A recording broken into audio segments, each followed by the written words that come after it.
পশ্চিমবঙ্গ মধ্যশিক্ষা পর্ষদের দশম শ্রেণীর ইতিহাসের প্রথম অধ্যায়ের ইতিহাসের ধারণা গুরুত্বপূর্ণ প্রশ্ন ও উত্তর নিচে আলোচনা করা হল। ১. নতুন সামাজিক ইতিহাসের বৈশিষ্ট্য কী? উত্তর: নতুন সামাজিক ইতিহাসে সাধারণ মানুষের জীবনযাত্রা, খাদ্যাভ্যাস, পোশাক পরিচ্ছদ, উৎসব পার্বণ, সংস্কৃতি, শিল্পকলা, খেলাধুলা, চিকিৎসা, প্রথা, আইন-কানুন ইত্যাদি বিষয়কে গুরুত্ব দেওয়া হয়। ২. নিম্নবর্গের ইতিহাস চর্চা বলতে কী বোঝো? উত্তর: নিম্নবর্গের ইতিহাস চর্চা বলতে সমাজের প্রান্তিক মানুষদের, যেমন কৃষক, শ্রমিক, দলিত, নারী, আদিবাসী, এদের জীবনযাত্রা, সংগ্রাম, প্রতিবাদ, সংস্কৃতি, সামাজিক ভূমিকা ইত্যাদি নিয়ে আলোচনা করা বোঝায়। ৩. স্থানীয় ইতিহাস চর্চার গুরুত্ব আলোচনা করো।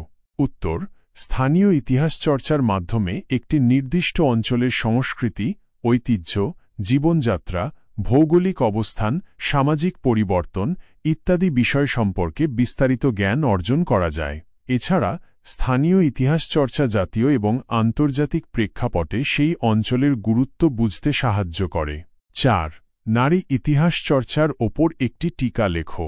উত্তর: নারী ইতিহাস চর্চায় সমাজের বিভিন্ন স্তরের নারীদের অবদান, তাদের সামাজিক অবস্থান, লিঙ্গ বৈষম্য, নারীর ক্ষমতায়ন, নারীদের আন্দোলন এবং সংগ্রাম ইত্যাদি বিষয়গুলো তুলে ধরা হয়। এর ফলে সমাজের লিঙ্গ বৈষম্যগুলি প্রকাশ্যে আসে ও নারী সম্পর্কিত বিভিন্ন গবেষণার পথ প্রশস্ত হয়। ৫.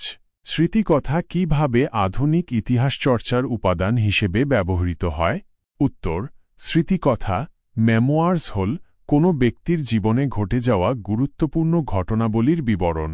স্মৃতিকথার সাহায্যে সমসাময়িক সমাজের রাজনীতি, অর্থনীতি, সংস্কৃতি, খাদ্যাভ্যাস, জীবনযাত্রা, সাধারণ মানুষের চিন্তাভাবনা ইত্যাদি বিষয়ে মূল্যবান তথ্য পাওয়া যায়।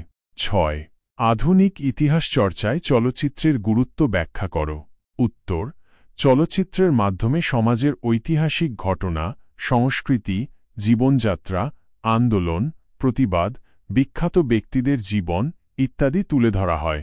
চলচ্চিত্র সমাজের নানান ঘটনাবলীকে সুন্দরভাবে ফুটিয়ে তোলে, যা সমসাময়িক সমাজ সম্পর্কে জানতে সাহায্য করে।